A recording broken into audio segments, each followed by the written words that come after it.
రిజర్వేషన్ల వివాదం పైన చెలరేగిన హింస ఇప్పుడు బంగ్లాదేశ్‌లో చాలా గందరగోళ పరిస్థితులు అయితే నెలకొన్నాయి సార్. ఆందోళనకారులు ఎవరిని కూడా విడిచిపెట్టట్లేదు. ఒక ప్రొడ్యూసర్‌ని చంపేశారు, ఒక స్టార్ హీరోని చంపేశారు, ఒక క్రికెటర్ ఇల్లు కూడా తగలబెట్టేశారు. అసలు ఏం జరుగుతుంది అక్కడ? మరి ఇది ఎప్పుడు సద్దుమణిగే అవకాశం ఉందంటారు సార్? సర్దుమణగడానికి ఇంకొంత టైం పడుతుంది. ఫస్ట్ ఏందంటే ఇప్పుడు అవామీ లీగ్ అధ్యక్షురాలు బంగ్లాదేశ్ అధ్యక్షురాలు షేక్ హసీనా, ఆమె పార్టీ మీదనే విపరీతమైన వ్యతిరేకత వచ్చింది. దీనికి ప్రధాన కారణం రిజర్వేషన్లు అనేవి బయటికి చెప్తున్నా కూడా ఇది ఒక సాకుగా తీసుకొని ఆల్రెడీ రిజర్వేషన్ల వల్ల విద్యార్థుల్లో చాలా తీవ్ర వ్యతిరేకత ఎప్పటి నుంచో ఉంది. అందుకని షేక్ హసీనా కూడా రద్దు చేసింది. అయితే సుప్రీంకోర్టు దాన్ని మళ్ళీ 30% ఉన్నదాన్ని మళ్ళీ 5%కి తగ్గించి రిజర్వేషన్ ఉండాలి అని. ఎందుకు రిజర్వేషన్ అంటే ప్రధానంగా బంగ్లాదేశ్ ఏర్పడడానికి పోరాడి త్యాగాలు చేసిన కుటుంబాలకి ప్రధానంగా రిజర్వేషన్లు ఉన్నాయి అక్కడ. మిగతా దివ్యాంగులకి, మహిళలకి కూడా కొంతవరకు ట్రైబల్స్కి తక్కువ ఉన్నాయి. అయితే రిజర్వేషన్లు వద్దు అని చాలామంది పోరాడుతున్నారు. దీనికి సంబంధించి ఇస్లామీ ఛత్ర శిబిర్ అనే ఒక విద్యార్థి సంస్థ అక్కడ లీడ్ చేసింది. ఈ ఇస్లామీ ఛత్ర శిబిర్ ఆధ్వర్యంలోనే విద్యార్థులు అక్కడ చేశారు. అయితే వీళ్ళకి ఈ ఇస్లామీ ఛత్ర శిబిర్కి ఐఎస్ఐకి అంటే పాకిస్తాన్ సీక్రెట్ ఏజెంట్ ఐఎస్ఐకి మధ్య సంబంధాలు ఉన్నాయి. వీళ్ళకి మళ్ళీ చైనా నుంచి కూడా సపోర్ట్ ఉంది. అంటే పాక్ చైనా రోల్ ఉంది. ఎందుకు ఉందంటే బంగ్లాదేశ్ షేక్ హసీనా ఇండియాకి అత్యంత నమ్మకమైన స్నేహితురాలు. అంటే ఆ దేశం బంగ్లాదేశ్ ఏర్పాటు అవ్వడంలోనే అప్పుడు మన ఇందిరాగాంధీ చాలా హెల్ప్ చేసింది. అందువల్ల అప్పటి నుంచి కూడా మనకు ఒక పక్క చైనా, ఒక పక్క పాకిస్తాన్ ప్రెజర్ పెడుతున్నా కూడా బంగ్లాదేశ్ మీద, బంగ్లాదేశ్ ఇండియన్ స్నేహాన్ని వదలలేదు. ఈవెన్ మోడీ వచ్చిన తర్వాత కూడా బంగ్లాదేశ్తో మరింత మెరుగుపడినాయి. 2023లో మోడీ, షేక్ హసీనా 10 సార్లు కలుసుకున్నారంటే మనం అర్థం చేసుకోవచ్చు ఈ రెండు దేశాల మధ్య ఎంతటి మంచి సంబంధాలు ఉన్నాయని. ఎందుకంటే మనకి చుట్టుపక్కల అనేక దేశాలతో ఇబ్బందులు ఉన్నాయి. మనం ఆఫ్ఘనిస్తాన్తో గొడవలు ఉన్నాయి, పాకిస్తాన్ సరే, తర్వాత మాల్దీవ్స్తో ఈ మధ్యనే ఇష్యూలు వచ్చాయి, మయన్మార్తో చాలా ప్రాబ్లమ్స్ ఉన్నాయి. అందుకని నార్త్ ఈస్ట్లో మయన్మార్ వల్లనే నార్త్ ఈస్ట్ కలవలం జరగడానికి మయన్మార్ ఒక ప్రధాన కారణం. తర్వాత నేపాల్, శ్రీలంకతో కూడా ఈ మధ్య మన సంబంధాలు దెబ్బతిన్నాయి. ఓన్లీ మనకు భూటాను, తర్వాత మారిషస్ లాంటి చిన్న దేశాలతో మాత్రమే కొద్దిగా బెటర్గా సంబంధాలు ఉన్నాయి. ఈ కాంటెక్స్ట్లో బంగ్లాదేశ్ని మనం కోల్పోవడం అనేది మనకు పెద్ద దెబ్బగా చెప్పుకోవచ్చు. సో అది ఓన్లీ షేక్ హసీనాకే కాదు, ఇండియాకి కూడా పెద్ద ఇబ్బంది బంగ్లాదేశ్ని కోల్పోవడం అనేది. ఎందుకంటే ఇప్పటి వరకు బంగ్లాదేశ్లో ఉన్న ప్రభుత్వం మనకు అనుకూలంగా ఉన్నది. మనకి వాళ్ళకి మధ్య బైలేటరల్ ట్రేడ్, నిన్న కూడా నేను చెప్పాను, దాదాపు 13 బిలియన్ల డాలర్ల వర్త్ చేసే బైలేటరల్ ట్రేడ్ మనకి వాళ్ళకు ఉంది. మనమేమో పెట్రోలియం అండ్ తృణధాన్యాల్ని మనం దిగుమతి చేసుకుంటాము. మనమేమో వాళ్ళకి కన్జ్యూమర్ గూడ్స్ కావచ్చు, రకరకాలు ఇవి వాళ్ళకి మనం సప్లై చేస్తాం. ఇది ఇప్పుడు ఈ ట్రేడ్ ఆగిపోయింది ఫస్ట్. రెండోది, పొరుగు దేశంతో ఎప్పుడైనా కూడా స్ట్రాటజిక్గా అనేక అవసరాలు ఉంటాయి. అది అంతా కూడా ఇబ్బందుల్లో పడే అవకాశం ఉంది. ఇప్పుడు పాకిస్తాన్ సపోర్ట్ చేస్తున్న బంగ్లాదేశ్ నేషనల్ పార్టీ అనేది పాకిస్తాన్ సపోర్ట్ ఉంది. వాళ్ళకి ఇప్పుడు మిలిటరీ కూడా తోడైంది. సో అందుకని ఇప్పుడు మారుమోగుతున్న పేరు ఖలీదా జియా. ఖలీదా జియా ఎవరంటే ఈ బిఎన్పి బంగ్లాదేశ్ నేషనలిస్ట్ పార్టీ అధ్యక్షురాలు.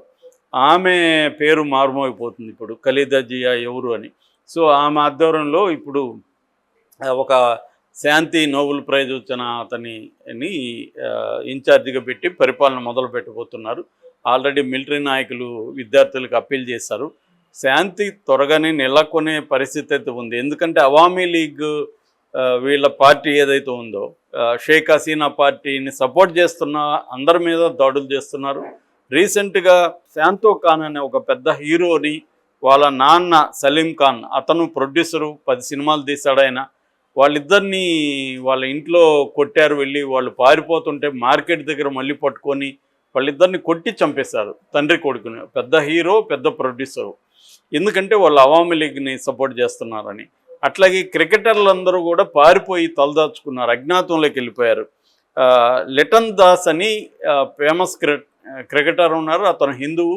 అతని ఇల్లు తగలబడుతుందని విజువల్స్ వచ్చాయి, కానీ బీబీసీ లాంటి వాళ్ళు ఫ్యాక్ట్ ఫైండింగ్లో వెళ్ళి చూశారు, అతనిదిగా తగలబడింది వచ్చి మహమ్మద్ అలీం ఖాన్ బిన్ ముర్తాజా అనే ఆయన మాజీ క్రికెట్ అధ్యక్షుడు, అక్కడ క్రికెట్ టీంకి అధ్యక్షుడు బంగ్లాదేశ్. అతను ముస్లిమే.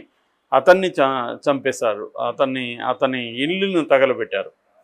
అంటే క్లియర్గా ఏంటంటే అవామీ లీగ్ని ఎవరైతే సపోర్ట్ చేస్తున్నారో వాళ్ళ ఇండ్ల మీదకంతా వెళ్ళారు, వాళ్ళ ఇళ్లను ధ్వంసం చేశారు, లూటీలు చేశారు. ఈవెన్ ఘనభవన్ అంటారు, షేక్ హసీనా అధికారిక భవనం, ఆ ఘనభవన్లకు కూడా విపరీతంగా వెళ్ళిపోయి బెడ్ల మీద పడుకునే బెడ్ల మీద వీళ్ళు పడుకోవడం, కిచెన్లో ఉన్నవన్నీ తీసుకెళ్ళి తినేయడం, వాళ్ళ కుర్చీలంతా లాన్లలో ఉంటే అక్కడ పోయి ఉండడం, చివరికి పార్లమెంట్లోకి వెళ్ళిపోయి పార్లమెంట్ సీట్లో కూర్చొని సిగరెట్లు తాగుతుండడం, ఆ వీడియోలు స్ప్రెడ్ చేయడం, ఇవన్నీ చేశారు. అంటే అసలు ఈ విద్యార్థి అల్లర్ల వెనక క్లియర్గా పాకిస్తాన్ ఉంది. పాకిస్తాన్ సోషల్ మీడియాలో అక్కడి నుంచి అకౌంట్స్ ద్వారా దీన్ని ప్రేరేపించడానికి రకరకాల ఫేక్ సమాచారాన్ని ఇచ్చేశారు, స్టూడెంట్లను అరెస్టులు చేశారు, చంపుతున్నారని. షేక్ హసీనా చేసిన ఒక మిస్టేక్ ఏంటంటే ఈ రిజర్వేషన్ ఉద్యమంలో ఎవరైతే అరెస్ట్ అయ్యారు స్టూడెంట్ లీడర్లు వాళ్ళందరినీ వదిలిపెట్టేయకుండా జైళ్ళల్లో ఉంచడంతో రెండోసారి మళ్ళీ ఉద్యమం మొదలైంది. సో ఈమె కొన్ని తప్పులు చేసినట్టుగా మనకు కనబడుతుంది స్ట్రాటజిక్గా, అది ఒకటి. రెండవది, భారతదేశం వైపు నుంచి ఇంత జరుగుతుంటే భారతదేశం ఎందుకు పసిగట్టలేకపోయింది అన్న విమర్శ కూడా భారతదేశం మీద, మోడీ మీద వస్తున్నాయి. ఎందుకంటే పక్క దేశంలో పరిస్థితులు ఎలా మారుతున్నాయో ఇండియా అనేది గమనించాలి, దానికి అనుగుణంగా ముందుగా చర్యలు చేపట్టాలి. అంతవరకు ఎందుకు మేల్కోలేదు ఇండియా అన్న విమర్శలు కూడా ఇండియా మీద వస్తున్నాయి, భారతదేశం ముఖ్యంగా మన మోడీ ప్రభుత్వం మీద. వీళ్ళు ఎందుకు అంత అప్రమత్తంగా లేకుండా ఉన్నారని. సో దాని తర్వాత ఇప్పుడు షేక్ హసీనా ఇండియాలో తలదాచుకుందని చెప్తున్నారు. జయశంకర్ కూడా నిన్న పార్లమెంట్లో ప్రకటించాడు, ఆమె మన మిత్రురాలు, ఆమె టెన్స్లో ఉంది, చాలా టెన్షన్ పడుతుందని, ఆమె ఇంగ్లాండ్లో షెల్టర్ తీసుకోవాలన్న ప్లాన్లో ఉందని చెప్తున్నారు. ఇండియాలో అయితే ఎక్కడుందని ఎవరు చెప్పట్లేదు, ఢిల్లీలో ఉందని అంటున్నారు. ఇప్పుడు బంగ్లాదేశ్ బార్ అసోసియేషన్ నాయకుడు మహబూబ్ ఖాన్ ఆయన ఒక హెచ్చరిక లాంటిది అప్పీల్ చేశాడు ఇండియాకి, మాకు షేక్ హసీనాను అప్పగించండి, మీరు ఎలా పెట్టుకుంటారు, మీరు ఎలా షెల్టర్ ఇస్తారని. సో రేపు వచ్చే గవర్నమెంట్కి మనకు మధ్య కూడా, బంగ్లాదేశ్ గవర్నమెంట్కి మనకు మధ్య కూడా ఒక ఘర్షణ వాతావరణం నెలకొనే అవకాశం ఉంది మనం షేక్ హసీనాకు మద్దతు ఇస్తే. ఎందుకంటే ఇప్పుడు అక్కడ దేశంలో ప్రధానమైన మిలిటరీ కావచ్చు, బిఎన్పి కావచ్చు, బంగ్లాదేశ్ నేషనల్ పార్టీ, వీళ్ళందరూ యాంటీగా ఉన్న ఆమెను మనం షెల్టర్ ఇస్తే రేపు మనకు కూడా అది ఇబ్బంది కావచ్చు. అట్లని మనం, ఎందుకంటే ఆమె నమ్మకమైన మిత్రురాలు మనతో, ఆమెను వదిలిపెడితే ఇప్పుడు రేపు పొద్దున వాళ్ళ నాన్నని కూడా 50 ఏళ్ళకు ముందు ముజిబుర్ రెహమాన్ ఆయన్ని చంపేశారు, అలాగే ఈమెను కూడా చంపేస్తారు అన్న ఒక భయం అయితే ఉంది. సో ఆమె సిస్టర్ ఇద్దరు కలిసి పారిపోయారు, ఇద్దరిని అప్పగించాలని ఈ బార్ అసోసియేషన్ అతను అల్టిమేటం జారీ చేశాడు. అతను సుప్రీంకోర్టు జడ్జిలను కూడా రిజైన్ చేయమని కూడా అతను అల్టిమేట్ చేశాడు.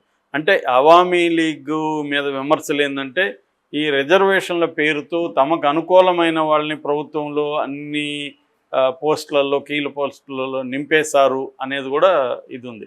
ప్రజల్లో ఇంత తీవ్ర వ్యతిరేకత వచ్చిందంటే ఖచ్చితంగా అవామీ లీగ్, షేక్ హసీనా వాళ్ళు కొంత చేసిన తప్పిదాలు కూడా కనిపిస్తాయి. ఏదేమైనా ఇది ఇండియా మీద ఆల్రెడీ ఎఫెక్ట్ అయింది. ఆల్రెడీ ఆ దేశంలో స్టాక్ కంపెనీలు ఏవైతే ఉన్నాయో, మన కంపెనీలు, ఆ దేశంలో ట్రేడ్ బిజినెస్ చేసే కంపెనీలు అన్నీ కూడా స్టాక్ మార్కెట్లో వాల్యూస్ పడిపోయినాయి, కుప్పకూలాయి. సో ఈ రకంగా మన ఆర్థిక వ్యవస్థ మీద, మన సామాజిక పరిస్థితుల మీద, ముఖ్యంగా బార్డర్ ఏరియాలో టెన్షన్స్ అక్కడ నుంచి ఎక్కువ వస్తున్నారు. రెండోది, అక్కడ ఉన్న కొంత హిందువుల టెంపుల్స్ మీద, హిందువుల నివాసాల మీద కూడా దాడులు జరుగుతున్నాయి. సో ఇదన్నీ కూడా ఖచ్చితంగా ఇండియాకి ఎఫెక్ట్ అవుతుంది. ప్రభుత్వం కూడా సీరియస్గా తీసుకొని నిన్న ఆపు తప్ప మిగతా అఖిలపక్షాన్ని తో మాట్లాడారు.